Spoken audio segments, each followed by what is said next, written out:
Assalamualaikum warahmatullahi wabarakatuh. Berdengar suara saya tak?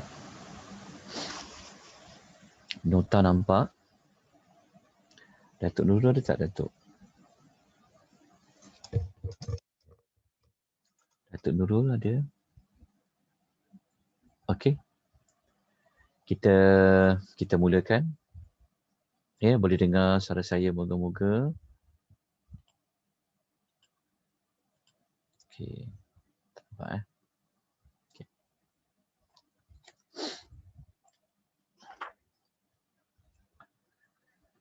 Bismillahirrahmanirrahim. Alhamdulillahirabbil alamin.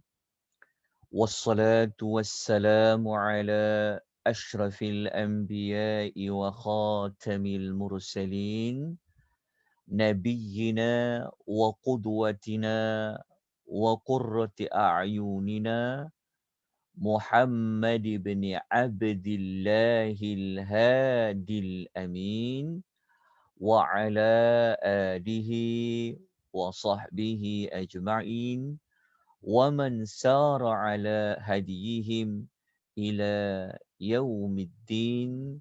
اللهم صل على محمد وعلى آل محمد كما صليت على إبراهيم وعلى آل إبراهيم وبارك على محمد وعلى آل محمد كما باركت على إبراهيم في العالمين إنك حميد مجيد. أما بعد. Muslimin, Muslimat yang dirahmati, dikasihi oleh Allah Subhanahu wa taala, rahimani wa rahimakumullah. Segala puji bagi Allah, kita memperbanyakkan puji-pujian.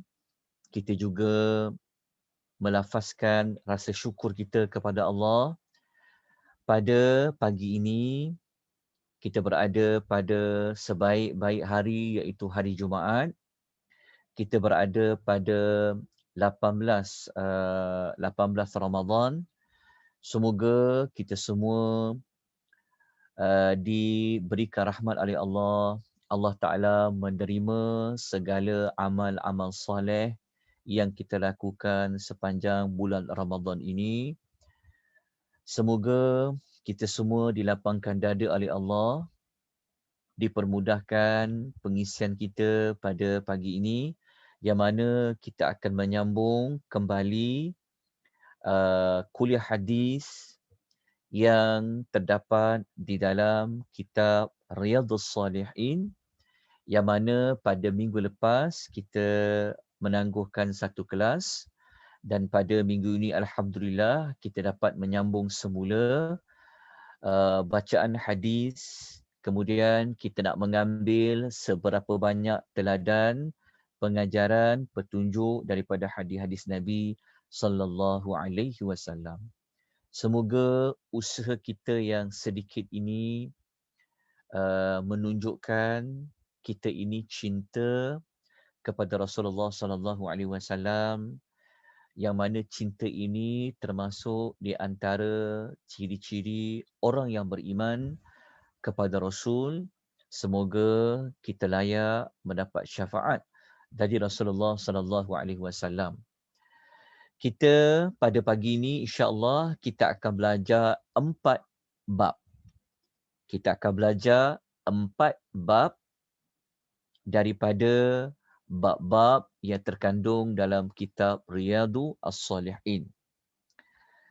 Bab yang pertama, kalau rujuk kepada nota yang diedarkan, iaitu bab 214 berkenaan dengan malam Al-Qadar dan hari-hari yang ditentukan oleh Rasulullah sallallahu alaihi wasallam tentang malam Al-Qadar. Ini adalah pada bab yang ke-214. Sesiapa yang dia memiliki buku kitab Riyadhus Salihin, kalau buku yang seperti di poster ni, ya, yang berwarna ungu, tuan-tuan dan puan boleh temui bab 214 ini pada muka surat 524. Ya, muka surat 524. Kemudian pada bab yang ke-214 ni kita akan baca semua hadis yang berjumlah sebanyak 7 hadis dalam kitab Riyadhus Salihin. Kemudian habis ketujuh hadis ini kita akan masuk kepada bab yang satu lagi iaitu bab 223. Bab 223 ni iaitu berkenaan dengan kita kalau berpuasa kita kena jaga panca indera kita. Termasuklah lidah kita, anggota tubuh badan kita daripada melakukan perkara-perkara yang boleh mencacatkan puasa kita di bulan Ramadan. Bab 223 ini, kalau siapa yang dia memiliki kitab, dia boleh rujuk pada muka surat 542. Bab 223. Kemudian bab yang ketiga yang kita akan belajar iaitu bab 231. Bab 231 ini adalah berkaitan dengan kelebihan kita menjamu orang yang berpuasa. Kita jamu orang berbuka puasa dan ada doa yang patut dibacakan oleh orang yang dijamu oleh orang berbuka puasa. Bab 231, siapa yang ada buku, dia boleh rujuk muka surat 551. Muka surat 551.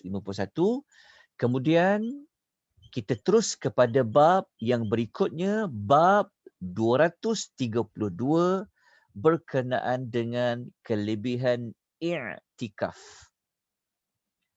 Muka surat 552 jika dirujuk di dalam buku.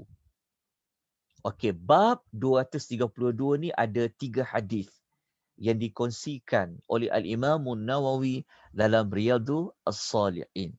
Bermakna kita akan belajar pada pagi ini lebih kurang ada 14 hadis Nabi sallallahu alaihi wasallam. Jadi kita mulakan dulu dengan bab ini.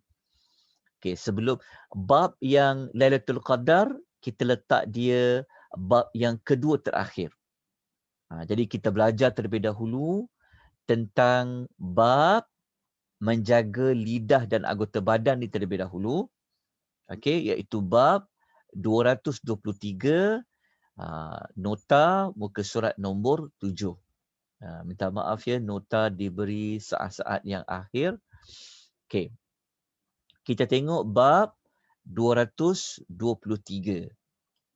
Bab ni Al-Imam Nawawi beliau menulis bab itu tentang menjaga lidah dan anggota tubuh semasa berpuasa. Panca indera kita semasa kita berpuasa. Hadis yang pertama yang berkaitan dengan bab 223 ini adalah hadis yang diriwayatkan daripada sahabat Nabi sallallahu alaihi wasallam, namanya adalah Abu Hurairah radhiyallahu anhu. Abu Hurairah beliau berkata, Rasulullah sallallahu alaihi wasallam bersabda. Rasulullah bersabda, "Idza kana yaumu saumi ahadikum." Rasulullah sallallahu alaihi wasallam bersabda, apabila seseorang di antara kamu ini berada pada hari dia berpuasa. Maksudnya dia berpuasalah pada hari dia sedang berpuasa. Fala, maka janganlah yarfuth. dia berkata perkataan yang kotor, perkataan yang keji, wala dan juga yaskhab, iaitu perkataan yang keluar semasa dia bergaduh, dia bertengkar. Maksudnya Nabi sebut bahawa apabila salah seorang di antara kamu, dia sedang berpuasa, dia jangan, la kat situ menunjuk larangan. Maknanya jangan dia ucap perkataan yang kotor. Lucah ke, mencarut ke, mengkeji orang ke, perkataan yang keji, perkataan yang kotor. Dan jangan pula dia bertengkar dengan meninggikan suara, menjerit-jerit itu di bawah maksud yashab. Kemudian Nabi, selepas Nabi memberikan kita larangan menjaga lidah kita, perbuatan anggota tubuh badan kita, maka Nabi ajar kepada kita apa yang patut kita lakukan. Fa in sabbahu ahadun, jika ada seseorang memaki, au qatalahu, ataupun dia mengajak untuk bergaduh, bertengkar, falyaqul, maka hendaklah orang yang berpuasa itu dia berkata, falyaqul, maka katakanlah kepadanya. Nya tu rujuk kepada siapa? Merujuk kepada orang yang memaki kita.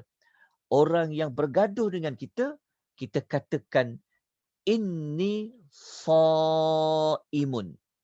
Sesungguhnya aku ini sedang berpuasa. Dalam hadis lain disebut 2 kali. Inni shaimun. Sesungguhnya aku ini sedang berpuasa. Hadis ini sangat kuat kerana hadis ini dia diriwayatkan oleh Al-Imam Al-Bukhari, juga diriwayatkan oleh Al-Imam Muslim, yang disebut sebagai muttafaqun alaih, disepakati oleh Bukhari dan Muslim. Jadi hadis ini kita faham bahawa ada larangan. Maknanya kalau dia dilarang oleh Rasul sallallahu alaihi wasallam, maknanya ia adalah larangan dari Allah. Kalau kita langgar juga, maka ia akan berdosa. Apabila dia berdosa, dia memberi kesan kepada ibadat puasa. Dia memberi kesan dari sudut ganjaran pahala. Okey. Daripada hadis ini, kita dapat belajar dianjurkan kita menahan anggota tubuh badan kita, panca indera kita daripada dosa, lidah daripada berbohong, mengumpat dan berkata kotor, dan sebarang perbuatan dosa.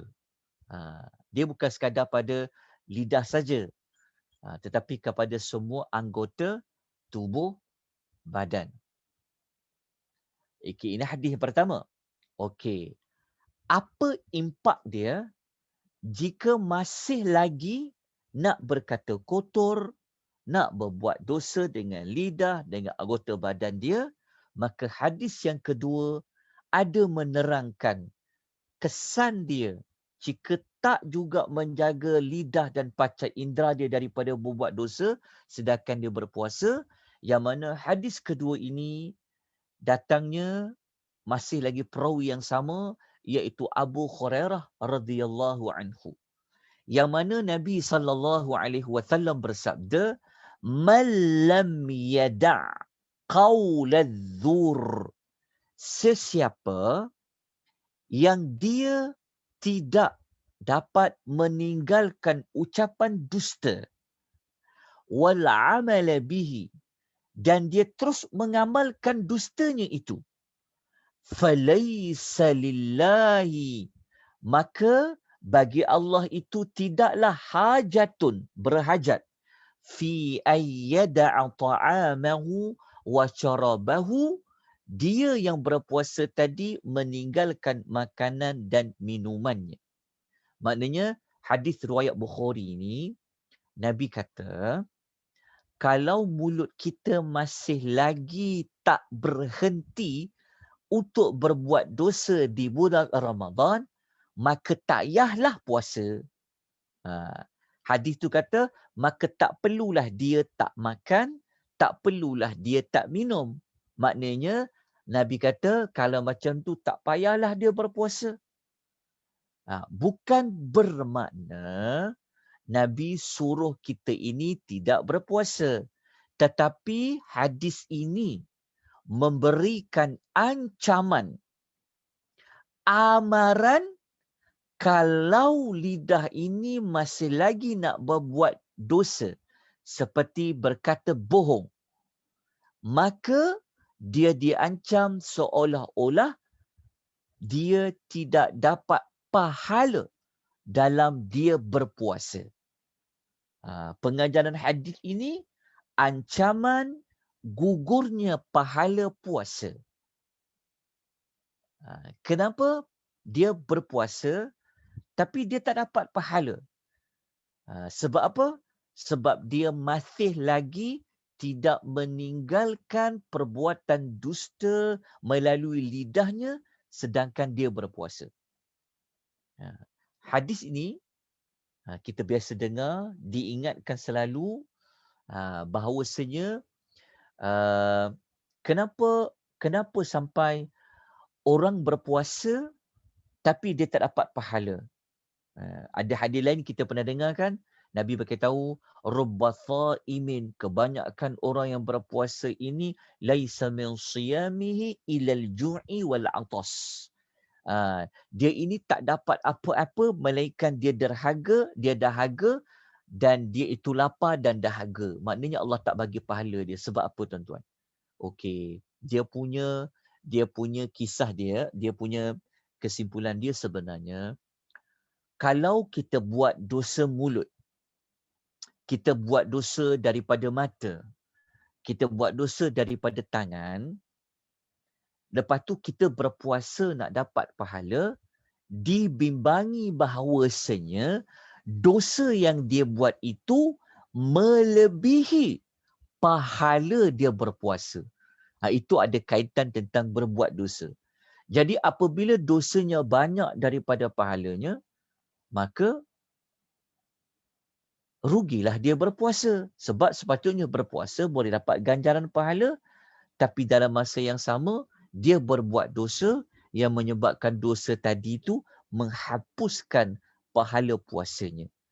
Oleh sebab itu, pada bab 223 ini memberi peringatan kepada kita bahawasanya hakikat orang yang berpuasa ini, dia bukan hanya tidak makan, tidak minum ataupun tidak buat perkara-perkara yang boleh membatalkan puasa di siang hari, tetapi dalam masa yang sama ia perlu menjaga anggota tubuh badan daripada melakukan dosa. Kalau kita boleh jaga panca indera kita yang 5 ni, kita boleh jaga anggota tubuh badan kita daripada melakukan dosa di bulan Ramadan, bermakna puasa kita itu berada pada tingkatan orang yang puasa khusus. Kita pernah dengar bahawasanya para ulama membahagikan puasa ni pada 3 peringkat. Ada peringkat orang puasa awam, ada peringkat orang berpuasa khas, ada berperingkat dia berpuasa khas lagilah khas, khususi al-khusus. Yang hadis 223 ni dia ada pada peringkat orang yang berpuasa secara khusus. Maksud dia apa? Bukan dia tak makan, bukan dia tak minum saja, tetapi dia juga menahan anggota badan dia daripada melakukan perbuatan dusta. Habislah bab ke-223. Okey, kita pergi kepada bab 231 terlebih dahulu. Okey, kita tengok bab yang berikutnya, bab 231, kelebihan menjamu orang berbuka puasa. Okey. Tengok bab 223. Okey, menjamu orang berbuka puasa. Okey, 231. Sekejap ya, saya bukakan pada bab hadis yang ada pada buku saya sekejap. Sebab ada hadis yang saya nak terangkan. Baik. Bab 231 ni, kalau siapa ada kitab Riyadhus Shalihin, dia akan menemui ada 3 hadis yang dinukilkan oleh Al-Imam Nawawi dalam bab 231 ni. Tetapi di dalam nota, di dalam nota saya hanya menukilkan 2 hadis sahaja. Kenapa tidak 3 hadis seperti dalam kitab? Kerana dalam kitab Riyadhus Shalihin ini, hadis yang kedua adalah hadis itu setelah disaring oleh para ulama membuat penelitian, didapati hadis yang kedua pada bab 231 itu, hadis itu adalah hadis yang dhaif. Hadis itu adalah hadis yang lemah. Sanadnya dhaif, maka kalau hadis lemah, dalam nak dijadikan sebagai sesuatu hukuman, maka ia tidak boleh digunakan. Tetapi kalau dalam fadail a'mal, dalam kita melakukan amal-amal soleh, untuk kita menggalak ke orang buat amal soleh, ia diharuskan dengan beberapa syarat. Tetapi untuk selamat, saya tidak bacakan ada satu hadis dalam bab 231 ini. Dalam susunan dalam bab 231 ni hadis yang kedua. Jadi saya hanya kemukakan 2 hadis sahaja pada bab 231 yang riwayatnya adalah sahih, yang kita boleh gunakan ia sebagai amalan kita. Okey, hadis nombor 1. Hadis nombor 1 daripada hadis kesemua sekali 1265 hadis. Kita lihat hadis ini datangnya daripada Zaid bin Khalid Al-Juhani radhiyallahu anhu. Dia kata Rasulullah sallallahu alaihi wasallam bersabda. Rasulullah sallallahu alaihi wasallam bersabda, "Man sesiapa fattara iman, dia memberi buka puasa kepada saiman, orang yang berpuasa." Fattara tu maksudnya menjamu orang iftar. Maknanya menjamu orang berbuka puasa bagi orang yang berpuasa. Kana lahu, maka baginya. Baginya tu merujuk kepada orang yang menjamu orang buka puasa tadi. Mithlu ajrihim, pahala seperti mereka. Seperti mereka ni maksudnya orang yang menjamu orang berbuka puasa, dia dapat pahala macam orang yang berpuasa itu.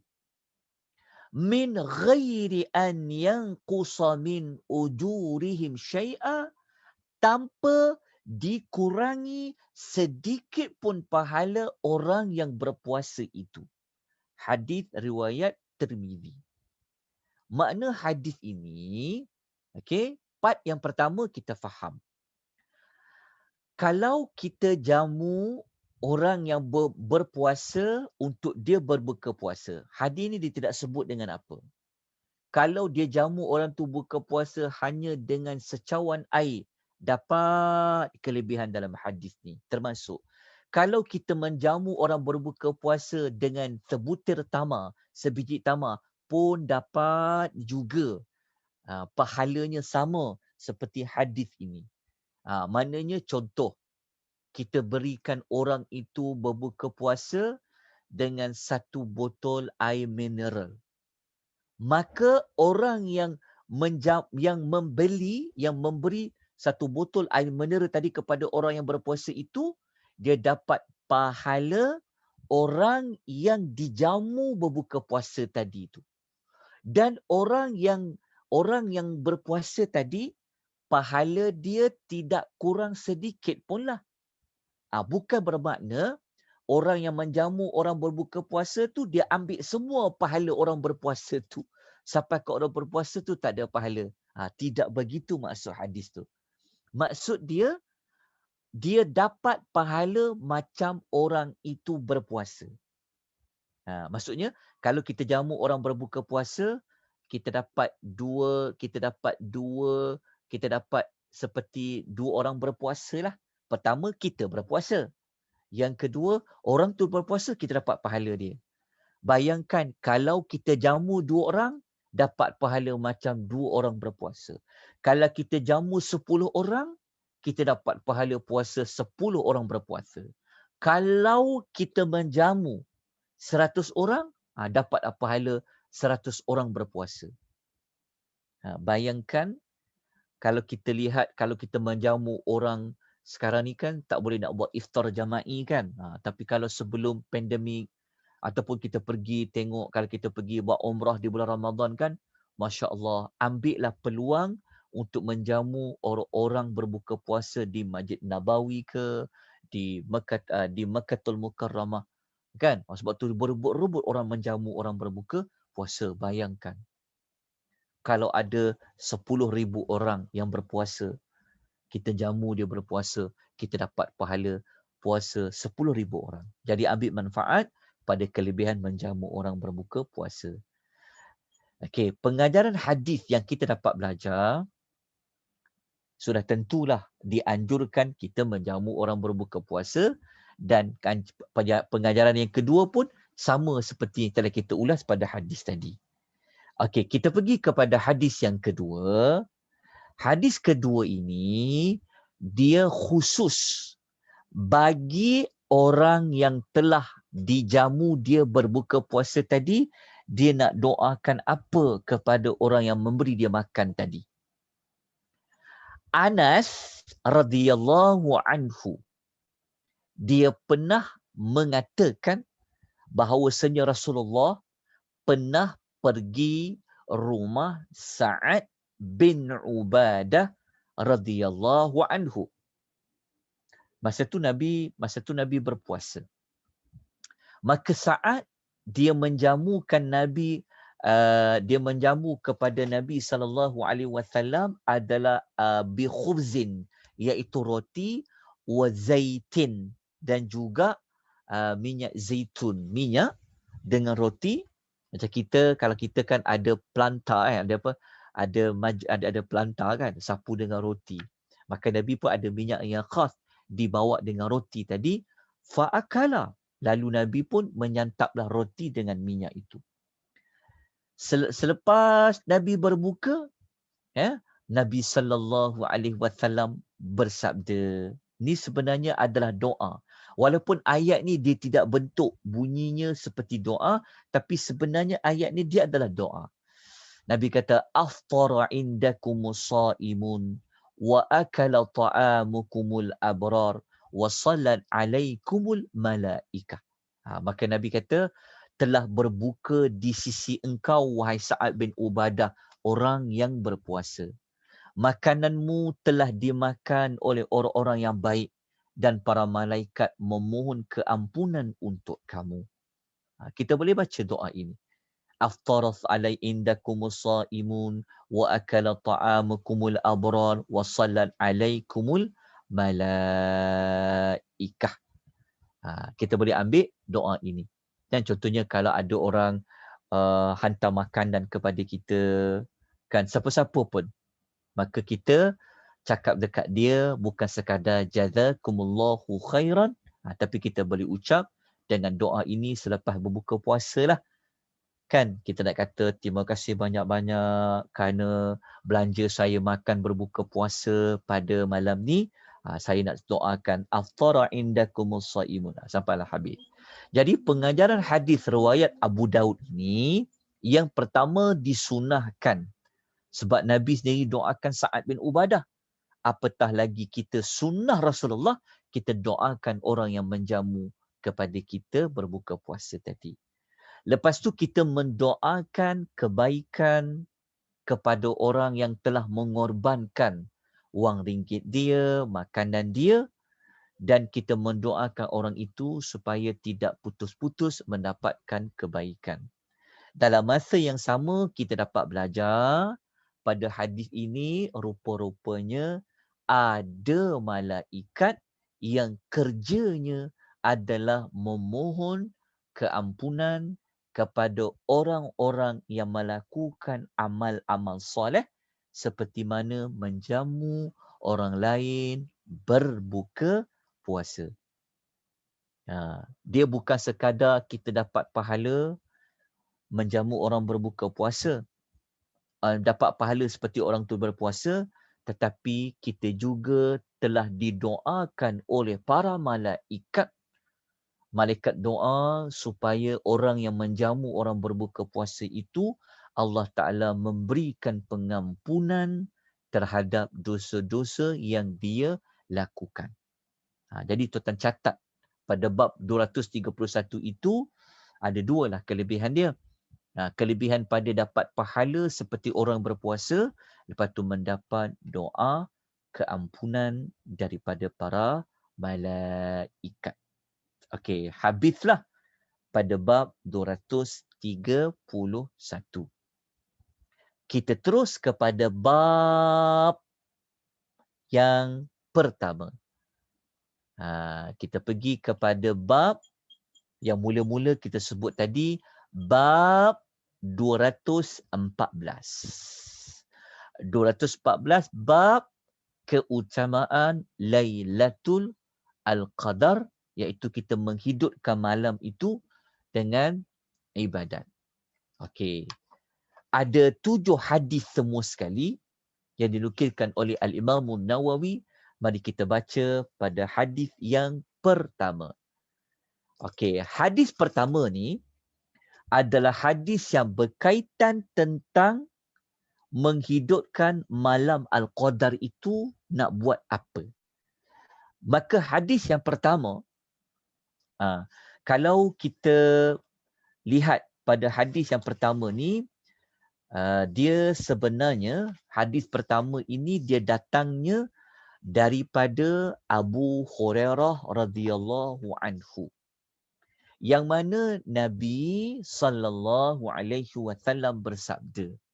Nabi kata, man qama, sesiapa yang mendirikan, qiyam, menghidupkan Lailatul Qadri, malam Al-Qadar. Okey, dengan 2 syarat. Imanan, penuh keimanan, wahtisaban, mengharapkan ganjaran pahala. Hadis yang macam ni kita telah ulas pada cerita tentang solat witir, pasal qiyam, solat tarawih. Tapi kita ulang balik. Okey. Kalau kita berada pada malam Al-Qadar, sekejap lagi kita ulas bila malam Al-Qadar itu. Tapi hadis pertama, Nabi kata kalau kita hidupkan malam Al-Qadar itu, kita baca Quran ke, kita solat ke, kita berzikir ke, apa saja, dengan syarat kita meyakini. Iman ni maknanya kita meyakini, kita tahu bahawa Allah Ta'ala suka adanya syariat menghidupkan malam Al-Qadar itu. Dia panggil dengan penuh keimanan. Dalam masa yang sama, dia hidupkan malam Al-Qadar itu tidak ada niat lain melainkan semata-mata kerana Allah. Dia bukan untuk dia menunjuk-nunjuk, bukanlah dia riak, tapi dia harapkan ganjaran pahala saja dari Allah Subhanahu Wa Taala, maka dia dapatlah kelebihan. Kelebihan apa? Ghufira lahu ma taqaddama min dhanbih. Maka diampunkan dosa-dosanya yang telah lalu. Ini kelebihan menghidupkan malam Al-Qadar dengan dua syarat tadi tu, maka mana-mana dosa yang dia pernah lakukan sebelum ini, Allah Ta'ala akan memberikan pengampunan kepadanya. Hadis ini muttafaqun alaih. Diriwayatkan oleh Al-Bukhari dan juga Muslim.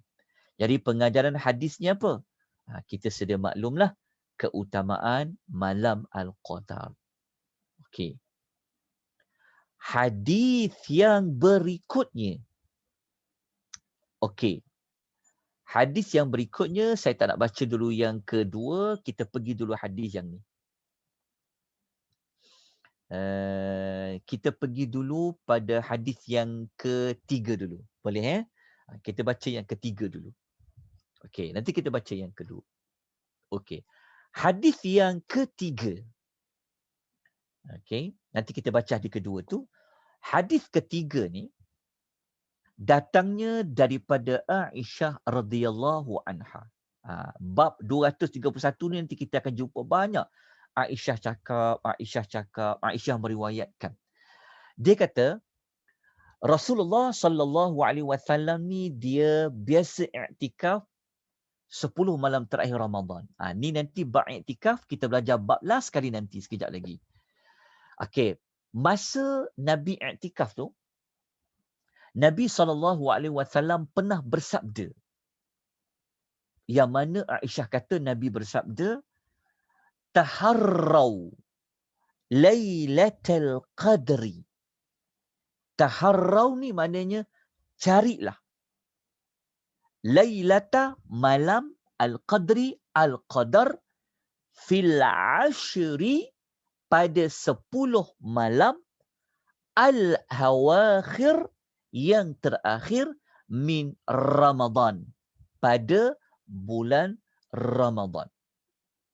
Hadis ini hadis yang sangat kuat, ia diriwayatkan oleh muttafaqun alaih, riwayat Bukhari dan juga Muslim. Jadi kalau kita baca pada hadis ketiga ni, kita sudah dapat melihat beberapa petunjuk, antaranya malam Al-Qadar itu dia berada pada 10 malam yang terakhir. Ini hadis ketiga. 10 malam yang terakhir. Sebab tu Nabi kata cari malam tu. Okey. 10 malam terakhir. Okey. Nanti kita akan perincikan lagi. Okey, kita ambil dulu pengajaran hadis ni apa. Yang pertama, memang disunahkan beriktikaf. Iktikaf ni semua orang sedia maklumlah, menetap di masjid atau di surau. Lebih baik masjid lah sebab dia lebih utama. Duduk dekat dalam masjid, solat, baca Quran, tidur di masjid, menetap di masjid pada 10 malam terakhir bulan Ramadan. Tapi kena ada SOP lah. Wallahu ta'ala alam. Saya pun tak tahu lagi Ramadan kali ni boleh tak buat iktikaf tidur di masjid. Dah dari start daripada tahun lepas lagi kan, kita start kena pandemik, kita memang tak dapat nak iktikaf di masjid. Jadi moga-moga tahun ni ada kelonggaran lah, boleh iktikaf di masjid. Sebab ini memang sunnah Rasulullah sallallahu alaihi wasallam. Nanti kita akan baca bab iktikaf tu pada bab yang khusus. Pelajaran dua yang dapat kita belajar pada hadis ketiga ni, malam Al-Qadar dia terdapat pada 10 malam terakhir di bulan Ramadan. Kalau macam malam ni dah dekat-dekat dah. Malam ni adalah malam 19 Ramadan. Maknanya ni Jumaat malam Sabtu 19 Ramadan. Sabtu malam Ahad dia dah masuk dah pada malam 10 malam akhir Ramadan. Maka Nabi suruh kita buat apa? Cari dia, rebut dia, usahalah kata Nabi. Okey, yang ketiga, kita dapat belajar dekat sini, kita dianjurkan mencari waktu-waktu yang ada keutamaan. Macam mana kita kata dianjurkan mencari? Sebab Nabi guna perkataan taharrau. Taharrau ni kan perkataan carilah. Sebab Nabi yang suruh cari. maka sunnah Nabi teladannya kita kena carilah waktu-waktu yang ada kelebihan-kelebihan, khususnya waktu malam untuk kita isi dengan ibadat. Tambah-tambah lagi kalau ia adalah malam Al-Qadar. Kita kena cari dia. Kita kena usaha untuk mengisi dia. Tapi Nabi dah bagi kita petunjuk ni 10 malam yang terakhir pada bulan Ramadan. Okey. Kita baca hadis keempat. Nanti kita tengok hadis kedua ya. Okey, baca dulu hadis yang keempat. Hadis yang keempat ni masih lagi daripada Aisyah radhiyallahu anha. Yang mana Aisyah radhiyallahu anha, dia cakap. Dia kata Rasulullah sallallahu alaihi wasallam bersabda. Hadis ini dia sama macam hadis 3 tapi ada sedikit kelainan. Nabi kata taharrau lailatal qadri. Nabi kata carilah malam al-qadar. Fil witri. Nabi tambah. Pada malam fil witri ni maknanya yang ganjil. Yang ganjil tu apa? Minal ashril awakhir. Pada 10 malam yang terakhir, yang fil witri, yang ganjil pada bulan Ramadan. Hadis riwayat Al-Bukhari. Maknanya kalau kita baca hadis 3 tadi, dia sebut 10 je. Kan? 10 malam terakhir. Okey. Tapi kalau baca hadis 4, Nabi lebih spesifik lagi. Nabi kata fil witri, pada yang ganjil. Maknanya pada 10 malam yang ganjil tu bila? Pada malam yang ganjil tu 21, malam 23, 25, 27, 29. Kalau kita rujuk hadis 4 ni. Okey. Selesai? Okey. Kita baca lagi. Okey, sebelum tu kita tengok pengajaran dia. Apa-apa tengok pengajaran dulu. Okey, hadis ini mengkhususkan semua hadis yang menyebut tentang nak cari malam Al-Qadar. Makna dia, kalau kita baca hadis malam Al-Qadar ni kan banyak hadis. Kalau macam kita baca hadis nombor 3 tadi, kita jumpa 10 malam terakhir. Tapi dia masih umum. 10 malam terakhir malam yang mana contoh. Okey, tapi baca hadis 4, dia akan jadi hadis ni apa? Mengkhususkan. Menspesifikkan lagi. Rupa-rupanya ia berada pada malam-malam yang ganjil pada 10 terakhir bulan Ramadan. Okey. Bukan maknanya hanya tunggu yang ganjil saja. Tapi kuat dia pada yang ganjil. Okey. Okey. Malam yang ganjil tu pula, hadis nombor 2, Nabi spesifikkan lagi. Mari kita tengok. Hadis yang kedua. Okey, muka surat nombor 2. Okey. Menurut Ibnu Umar radhiyallahu anhuma. Ini adalah anak Sayyidina Umar. Namanya Abdullah bin Umar. Dia kata, anna rijalan, terdapat beberapa orang min ashabin nabiyyi sallallahu alaihi wasallam. Ada beberapa orang di kalangan sahabat Nabi sallallahu alaihi wasallam yang mereka ni apa? Aru lailatal qadri fil manami.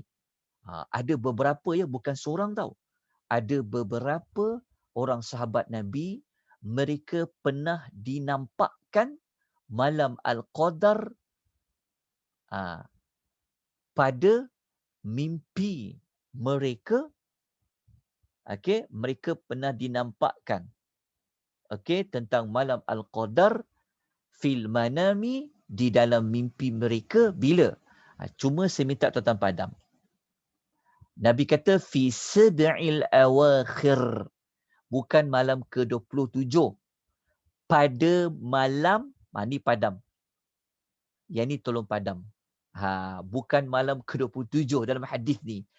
Pada malam 7, tambah sikit lepas 7 tu, pada malam 7 terakhir. Pada malam 7 terakhir. Tolong tulis kat situ. Mohon maaf ya buat nota ni dalam ngantuk-ngantuk Ramadan kan. Tu yang baca hadis tu macam 27. Tapi lepas saya semak buat kali yang kedua, Allah tersilap. Rupanya fi sab'i ni 7. Al-awakhir yang terakhir. Okey. Tulis kat situ. Okey. Maknanya, kata Ibnu Umar, ada beberapa sahabat Nabi, mereka pernah nampak malam Al-Qadar itu dalam mimpi mereka, dalam mimpi pada malam 7 terakhir. Maknanya dah lebih kecil dah. Kalau sebelum ni 10 malam terakhir, malam ganjil, tapi ada sahabat mimpi 7 malam terakhir. 7 malam terakhir kan? Maksudnya start daripada 23 lah. Kan? 7 malam terakhir tu. Okey, tapi tetap kita baca dulu hadis ni. Okey. Lepas tu, Nabi SAW pula berkata. Nabi kata, apabila Nabi tahu tentang mimpi tu, Nabi kata, Ara ru'yakum qad tawata'at fi sab'il awakhir. Nabi kata, aku memandang, melihat mimpi kamu itu memang tepat pada 7 malam yang terakhir. Nabi kata, Nabi membenarkan, ya, mimpi kamu tu pada malam 7 yang terakhir. Lepas tu Nabi kata, faman kana mutaharriha falyataharraha fi sab'il awakhir. Sesiapa yang nak cari malam tu, hendaklah dia mencari pada 7 malam yang terakhir. Okey, kalau tadi 10 malam terakhir, baca hadis nombor 2, Nabi tekankan lagi 7 malam terakhir tu. Jelas tak? Maksudnya 10 malam terakhir tu dah kuat. Lepas tu ada hadis lain pula yang kata Nabi kecilkan lagi 7 malam yang terakhir. Okey. Hadis ni yang kita baca ni, saya terlupa nak tulis riwayat dia. Kita tentu catat ya. Hadis yang kedua ni hadis sahih.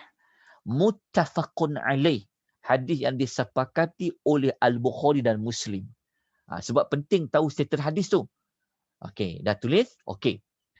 Apa pengajaran hadis ni kita dapat belajar? Okey, mimpi orang beriman macam para sahabat itu adalah benar. Dan ada kala mimpi tu dia mimpi pada waktu yang terbaik. Pada malam yang ada pada malam yang ada kebaikan. Okey, dapat tak hadis ni? Tolong betulkan ya, bukan pada malam yang ke-27 tapi pada 7 yang terakhir. Maknanya berdasarkan hadis 2, berdasarkan hadis 3, berdasarkan hadis 4, kita mendapati kuatnya Lailatul Qadar itu berlaku pada 10 malam terakhir, lebih-lebih lagi pada 7 yang terakhir, lebih-lebih lagi pada malam-malam yang kancil. Bermakna bermula esok malam lah. Kan sebab malam ni malam yang ke-19, hari Sabtu nanti masuk malam yang ke-20. Jadi bermula Sabtu malam Ahad itu, maka kita ambillah peluang. Kerana ada potensi yang sangat besar untuk bertemu malam Al-Qadar. Sebab apa? Sebab kita baca hadis ni Nabi sebut macam tu. Tambah-tambah lagi kalau 7 malam yang masih lagi berbaki di hujung Ramadan. Okey. Cukup maklumat tu di sini. Okey. Kita baca lagi hadis-hadis yang lain. Okey. Macam mana kita nak hidupkan 10 malam terakhir tu? Kita baca hadis yang kelima. Macam mana Nabi buat dia? Macam mana Nabi buat? Okey.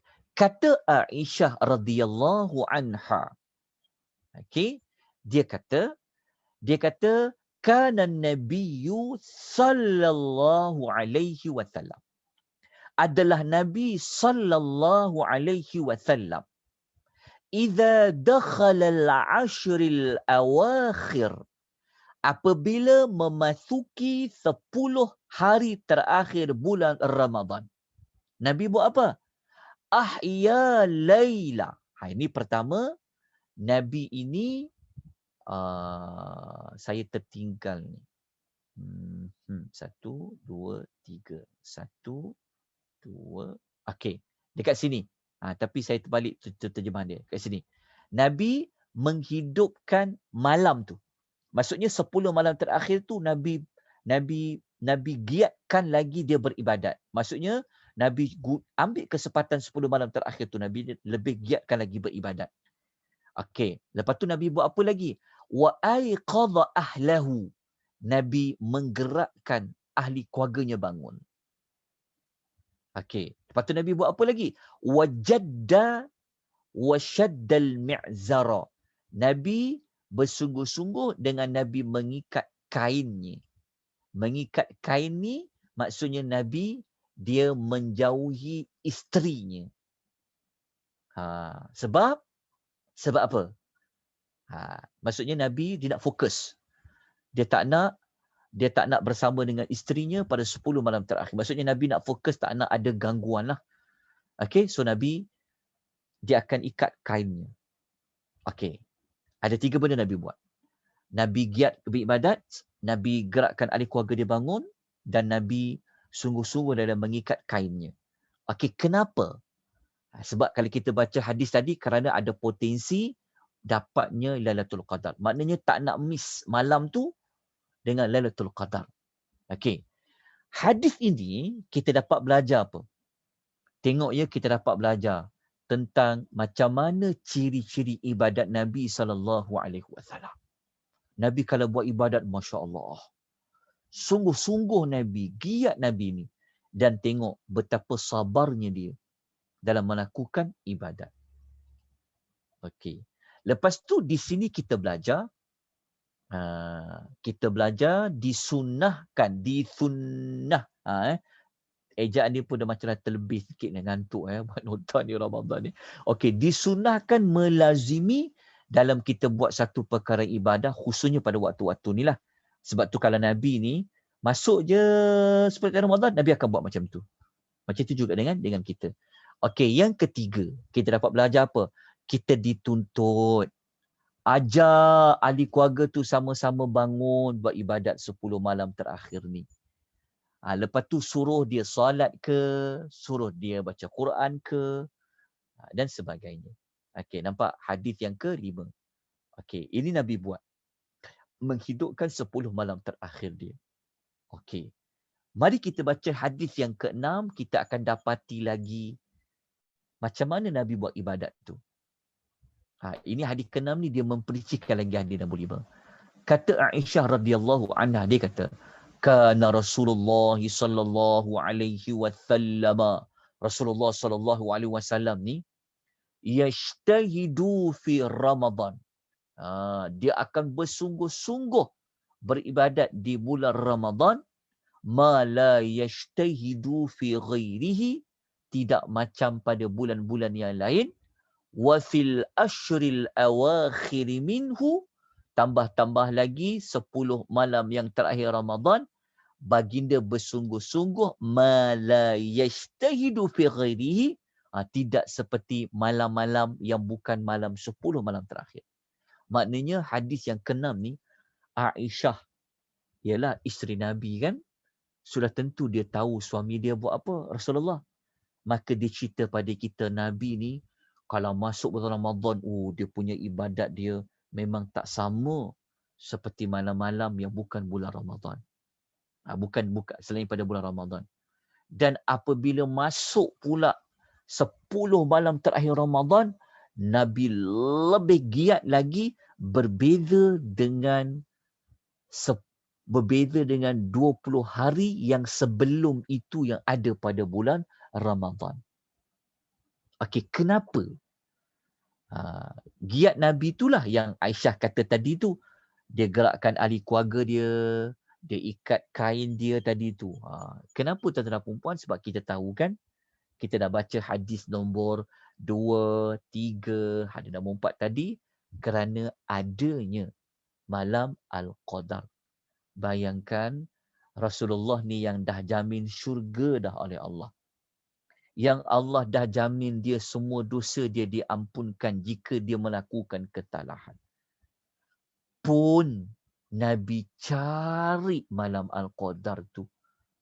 Macam manalah dengan kita yang ya Allah tak tentu lagi kita ni syurga. Dosa pula banyak kita buat. Kita tak nak cari 10 malam terakhir Lailatul Qadar tu. Tak bersungguh macam Nabi SAW. Jadi pengajaran yang kita dapat belajar di sini adalah gunakanlah dengan sebaik-baiknya waktu-waktu yang ada keutamaan seperti malam Al-Qadar itu. Sebab tu Nabi sungguh-sungguh dia. Sebab apa dia sungguh-sungguh tu? Kerana dia nak gunakan waktu itu dengan sebaik-baiknya. Itulah teladan yang terbaik kita nak ikut. Ikutlah Rasulullah SAW. Dalam masa yang sama, hadis yang ke-6 ini menerangkan dengan lebih jelas kepada kita tentang keutamaan 10 malam terakhir bulan Ramadan. Dan dalam masa yang sama kita dapat belajar gigihnya lah Rasulullah SAW melakukan ketaatan kepada Allah Subhanahu wa taala. Ya, kita dapat pada hadis yang ke-6. Okey, kita pergi pada hadis yang terakhir sekali. Hadis dalam Lailatul Qadar ni, hadis terakhir sekali, Aisyah radhiyallahu anha, dia kata, dia pernah bertanya kepada Nabi sallallahu alaihi wasallam. Okey. Kita tengok hadis yang ke-7 ini. Okey. Hadis yang ke-7 ni, Aisyah dia pernah tanya pada Rasulullah. Dia kata, ya Rasulullah. Dia kata, ya Rasulullah, ara'aita in alimtu ayyu laylatin laylatul qadri? Dia kata, ya Rasulullah,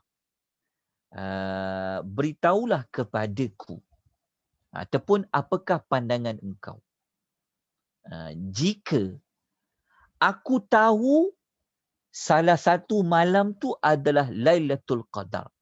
Dalam erti kata lain, kata Aisyah, boleh tak beritahu kepada aku, kalaulah aku jumpa malam Al-Qadar tu, apakah aku patut baca? Ma aqulu fiha. Apa yang aku patut baca? Maka sabda Nabi sallallahu alaihi wasallam, Nabi kata, Allahumma innaka afuun tuhibbul afwa fa'fu anni. Nabi kata, engkau ucapkanlah doa ini. Allahumma, ya Allah, innaka, sesungguhnya engkau, afuun, maha pemaaf, tuhibbul afwa, suka memberi maaf, fa'fu anni, maka maafkanlah aku. Hadis riwayat Tirmizi dengan sanad yang sahih.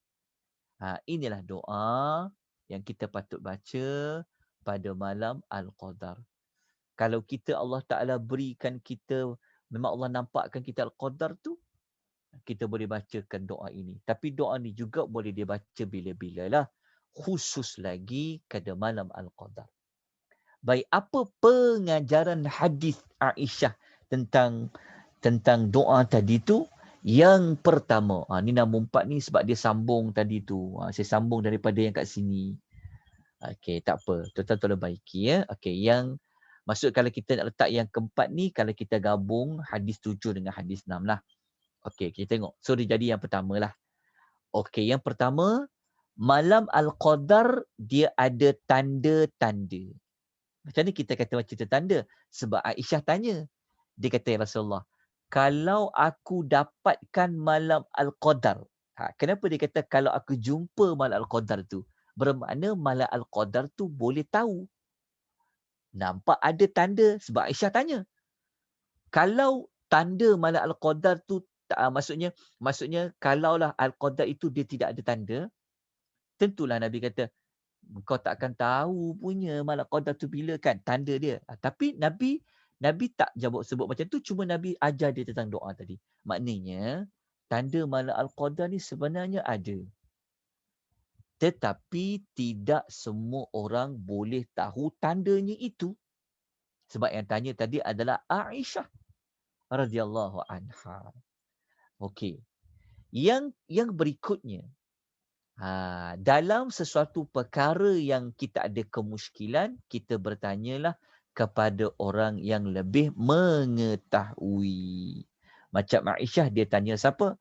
Dia tanya Rasulullah sallallahu alaihi wasallam. Baik. Kita pergi kepada yang berikutnya. Okey. Kan ada nama Allah dekat sini. Apa yang Afuun. Tuan-tuan, bulatkan pada hadis yang kata afuun. Afuun ni sebenarnya apa? Al-afuwu adalah salah satu nama Allah yang mulia.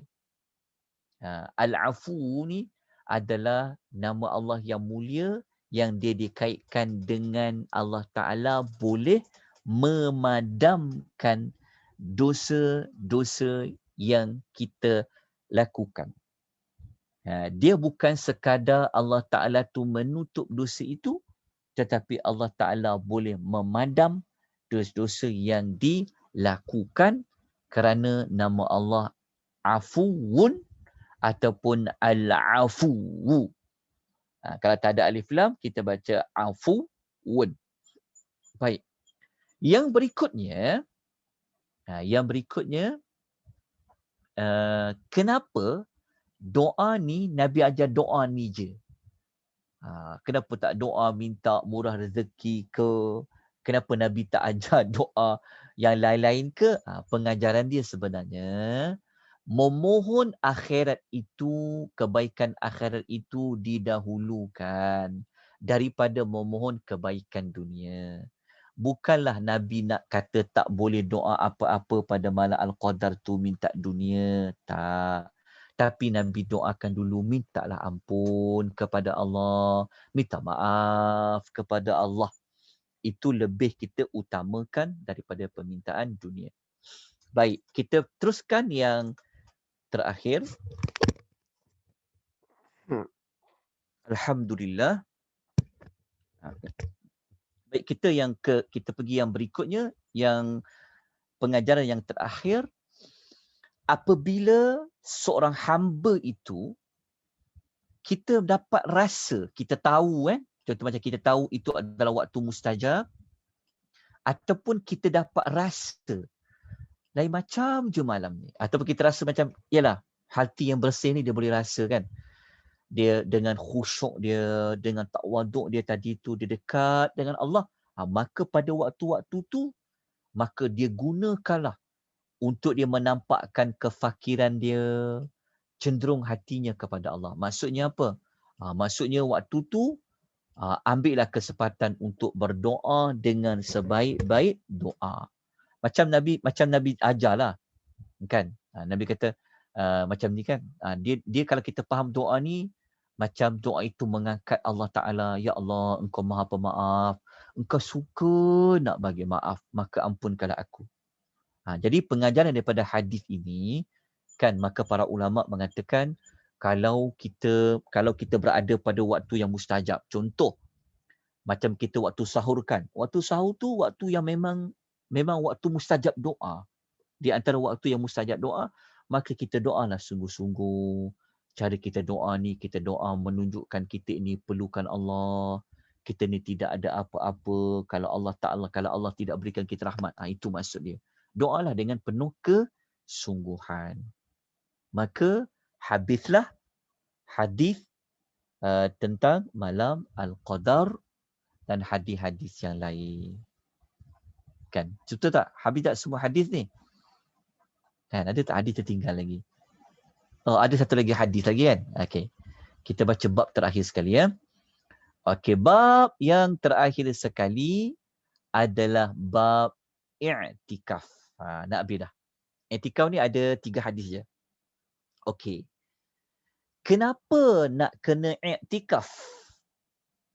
Kerana kita tahu i'tikaf ni dia lebih senang, bukan senang apa, i'tikaf ni susah juga. Tapi i'tikaf ni adalah jalan yang boleh kita dapat malam Al-Qadar tu. Sebab apa? Sebab kita duduk seorang-seorang ataupun kita duduk beramai-ramai, kita fokus ibadat je. Kita dah tak buat kerja lain. Bukan i'tikaf tu ambil lagi, bukan i'tikaf ni macam masih lagi nak buat kerja-kerja dunia tu. Dia i'tikaf ni dia sangat berpotensi untuk dapat malam Al-Qadar.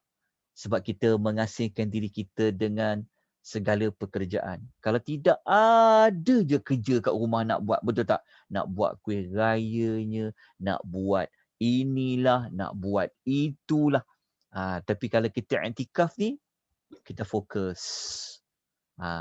Jadi i'tikaf ni ada kelebihan dia. Okey, kita tengok hadis yang pertama.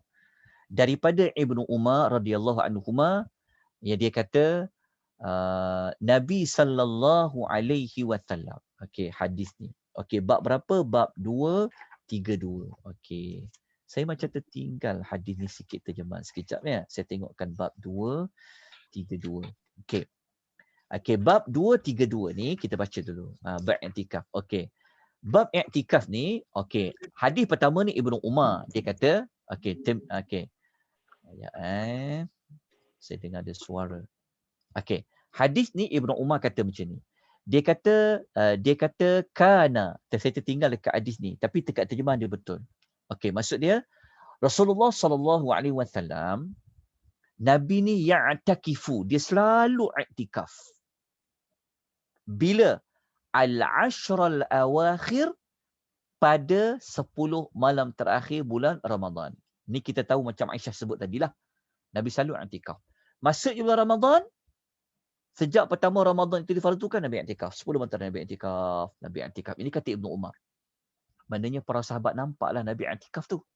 Kalau tidak, macam mana para sahabat boleh meriwayatkan? Lepas tu para sahabat nampak Nabi i'tikaf 10 malam terakhir Ramadan. So hadis yang pertama ni kita dapat belajar apa? Sebenarnya i'tikaf boleh dilakukan sepanjang hari, sepanjang tahun. I'tikaf kat masjid boleh buat bila-bila pun. Tetapi yang paling utama, yang paling utama adalah pada bulan Ramadan. Kenapa? Kerana kita tengok Nabi SAW dia memang buat macam tu. Okey, ini pengajar hadis pertama. Kita faham hadis pertama ni mudah je. Hadis yang kedua, kita akan dapat lebih perincian apa yang Nabi buat waktu 10 malam terakhir Ramadan dengan i'tikaf tu. Kata Aisyah radhiyallahu anha, dia kata anna Nabiy sallallahu alaihi wasallam kana ya'takiful ashral awakhir min Ramadan hatta tawaffahu Allah. Nabi sallallahu alaihi wasallam selalu i'tikaf 10 malam terakhir di bulan Ramadan. Sampailah Allah Taala mewafatkan baginda. Allahu akbar. Kalau kita baca hadis ni, kita dapati Nabi ni tak pernah tak i'tikaf 10 malam terakhir Ramadan. Sampailah Nabi wafat. Apabila Nabi wafat, apa Aisyah kata? I'takafa azwajuhu min ba'di. Lepas tu, para isteri Nabi SAW pun beriktikaf. Tengok. Lepas Nabi dah tak ada, para isteri Nabi menyambung apa yang Nabi lakukan. Seperti mana kata Aisyah radhiyallahu anha, hadis ini muttafaqun alaih. So hadis ini apa pengajaran kita dapat belajar? Okey, yang pertama dianjurkan untuk membiasakan amal kebaikan. Biasakan ni maksudnya macam Nabi lah kan. Dia tahu i'tikaf tu ada, dia buat setiap tahun dia buat 10 tahun Ramadan Nabi buat, itu melazimkan. Sampailah Nabi wafat. Kemudian kita dapat belajar di sini rupa-rupanya perempuan pun boleh i'tikaf. Bukan lelaki je beriktikaf, perempuan pun boleh iktikaf. Kenapa perempuan boleh beriktikaf? Sebab hadis tu kata tadi, setelah Nabi wafat, pada isteri Nabi menyambung iktikaf. Maknanya bolehlah perempuan tu iktikaf. Tapi dengan syarat.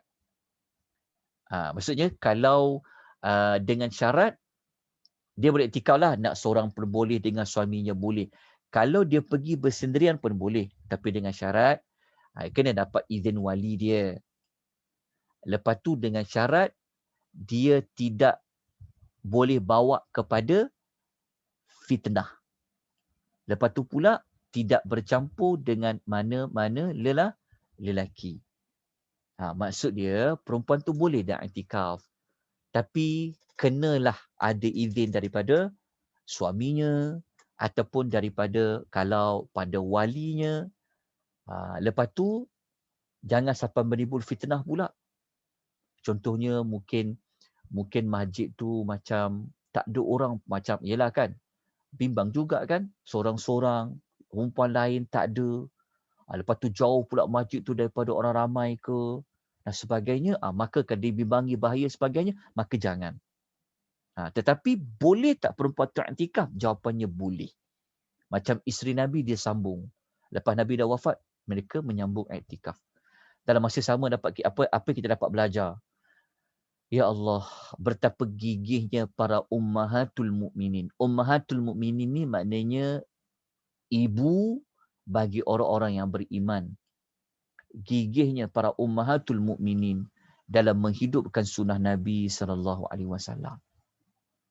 Jadi marilah sama-sama kita, kalau kita dapat kebenaran nanti, kalau kita dah pandemik nanti dah selesai, kan rindu nak iktikaf sebenarnya kan. Sejak daripada tahun lepas lagi, langsung tak boleh pergi ke masjid. Setahun ini Alhamdulillah ada rezeki, dapat lagi menjejakkan kaki ke masjid dan ke surau. Dan moga-moga dapat nak iktikaf tu. Kalau tak dapat lama pun, cukuplah kita ambil sunnah Nabi.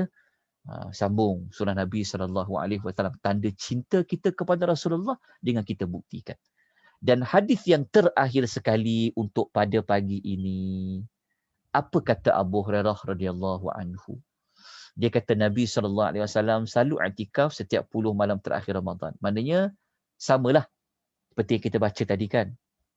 Sahabat nampak Nabi i'tikaf. Tetapi pada tahun sebelum Nabi wafat, iaitu pada tahun Nabi nak wafat tu, Nabi tambah lagi 10 hari menjadi 20 hari. Tuan-tuan.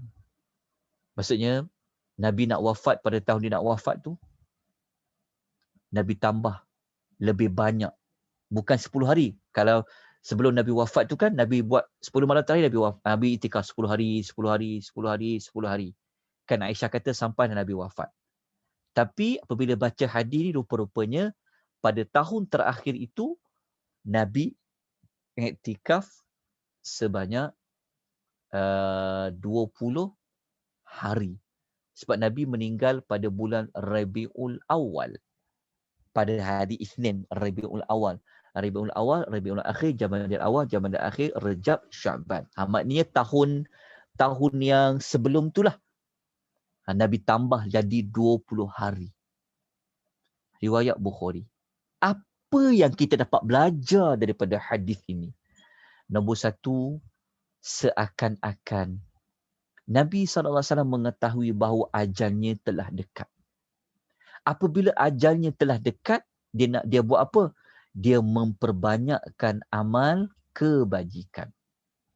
Justru itu, hadis ini nak jelaskan kepada kita bahawasanya, Nabi nak bagi contoh, kalau kita ni usia kita dah makin bertambah, dan kita tahu kita ni macam dah tak lama nak bertemu dengan Allah Ta'ala ni, maka kita kena buat apa? Kita kena giat beramal soleh. Rajinkan lagi, sungguh-sungguh lagi buat amal soleh. Macam Nabi SAW, dia tambah daripada kebiasaan 10 hari kepada 20 hari. Dan yang kedua kita dapat belajar, boleh iktikaf lebih 10 hari. Sebab Nabi pun buat sampai 20 hari dengan syarat sebelum masuk 10 terakhir bulan Ramadan lah. Kan sebab kalau nak buat lebih, mestilah sebelum 10 yang terakhir bulan Ramadan. Jadi, budaya iktikaf ini kena galakkan. Ibu-ibu, ya, kena galakkan pada anak-anak lelaki khususnya, pada suami. Kalau boleh, kita sendiri ajar. 10 malam terakhir ni kita jangan sibukkan diri kita dengan buat perkara-perkara yang kadang-kadang boleh ganggu amal ibadat kita. Okey? Kita isikan dengan amal-amal kebaikan. Khususnya i'tikaf. Kalau boleh, janganlah sampai anak kita tengok mak dia tak pernah i'tikaf walau sekali. Ayah dia tak pernah i'tikaf walau sekali. Jangan. Kalau boleh, kita tunjuk contoh kepada zuriat kita, kepada ahli keluarga kita bahawasanya dia tengok ayah dia ni kalau 10 malam terakhir Ramadan, Masya Allah, lebih rajin mengaji, lebih banyak solat, kan? Berjaga malam lebih banyak. Lepas tu ayah dia kadang-kadang anak-anak tanya, mana ayah mama? Oh, ayah tak ada, ayah pergi masjid, ayah tak balik 3 hari. Contoh, supaya anak-anak ni tahu, ayah buat apa? Oh, ayah pergi i'tikaf di masjid. Jadi, boleh juga ajak ahli keluarga ramai-ramai untuk melakukan i'tikaf. Semoga kita semua menjadi umat Nabi SAW yang mencontohi Rasulullah dalam melakukan amal ibadat. Maka tamatlah pengisian kita pada pagi ini. Alhamdulillah, kita sama-sama diberikan rahmat oleh Allah. Kita dapat membaca 14 hadis. 14 hadis yang terdapat pada 4 bab yang terkandung di dalam kitab Riyadhus As-Salihin.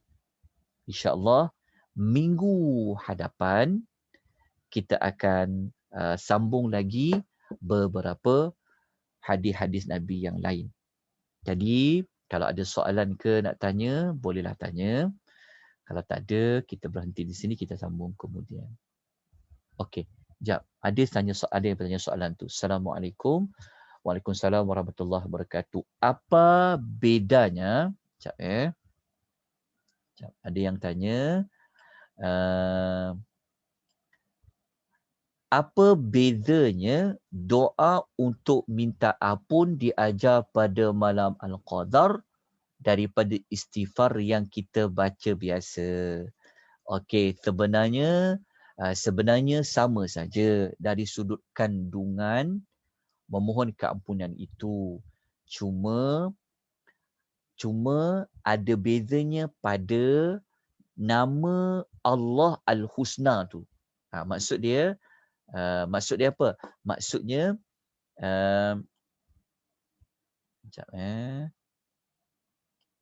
maksud dia kalau kita doa biasa, kita tak sebut nama Allah yang Al-Afu. Mungkin kita sebut nama Allah Ya Ghaffar, Ya Tawwab, Ya Ghafur. Kalau kita sebut Allah Al-Ghaffar, kan, itu dah dikaitkan dengan Allah menutup. Itu dipanggil maghfirah tu adalah menutup dosa tu. Tapi dia tak padam. Tapi kalau sebut Al-Afu, dia dikaitkan dengan nama Allah yang Allah boleh memadamkan dosa tersebut. Tapi dia sama pada memohon keampunan dosa. Sama je. Cuma bezanya kalau kita minta doa memohon keampunan dosa, maghfirah tu, keampunan itu, dia akan menutup dosa yang kita lakukan daripada kita mendapat azab. Tetapi kalau kita minta doa yang tadi tu, kita minta juga keampunan Allah, dalam masa yang sama kita minta Allah Ta'ala padamkan kesalahan tadi, seolah-olah nanti di hari akhirat benda itu tidak pernah berlaku. Benda itu tidak pernah tercatat. Itu yang membezakan tentang nama Allah Al-Ghaffar, nama Allah Al-Ghafur dengan nama Allah Al-Afu. Okey. Selesai? Okey. Ada tak? Ada yang tanya soalan, apakah ciri ciri malam Al-Qadar? Jawapan dia, ciri-ciri malam Al-Qadar tidak ada mana-mana dalil nas yang menyebut ciri tertentu. Contohnya macam air jadi beku ke kan? Ataupun tengok pokok tunduk ke sujud ke, tak ada. Itu hanya pendapat di kalangan para ulama. Tetapi yang sahih, yang ada ciri dia, pagi esoknya tu ada. Maksudnya, kalau malam tu Al-Qadar, pagi esok dia tu boleh dilihat pada matahari yang terbit pada pagi tu. Contoh kalau malam ni malam Al-Qadar, pagi esok subuh tu, waktu terbit matahari tu berbeza dengan matahari cahaya dia pada yang bukan malam itu malam Al-Qadar. Itu ada hadis dia yang sahih. Tapi untuk dapat malam tu tidak ada secara pasti. Apa dia? Kita rasa macam sejuk semacam je ke? Tak ada. Itu tidak ada. Yang ada pada paginya ada. Pagi tu. Tapi kalau dah jumpa pagi tu, dah terlepas lah malam Al-Qadar. Tapi ciri malam tu, wallahu ta'ala alam, setakat membaca kitab-kitab hadis, tak jumpa lagi hadis yang Nabi sebut tentang tanda-tandanya. Wallahu ta'ala a'lam. Baik. Kalau tiada, kita berhenti di sini. Datuk Nurul ada ke? Okey. Kita ucapkan ya, jazakumullahu khairan katsira kepada Datuk Nurul kerana beliau sentiasa sentiasa beri ruang menyediakan kita platform untuk kita belajar. Beliau kata pada saya, teruskanlah Ustaz, walaupun bulan Ramadan, kita teruskan kuliah. Jadi semoga Allah Ta'ala melapangkan dada kita, melapangkan dada beliau. Allah Ta'ala memudahkan urusan kita, memudahkan urusan beliau. Semoga Allah bagi rahmat kepada kita semua. Kita jumpa lagi insya-Allah pada minggu depan. Aku qouli hadza wa astaghfirullahal azim. Wa bila taufiq wal hidayah. Wassalamualaikum warahmatullahi wabarakatuh. Tak.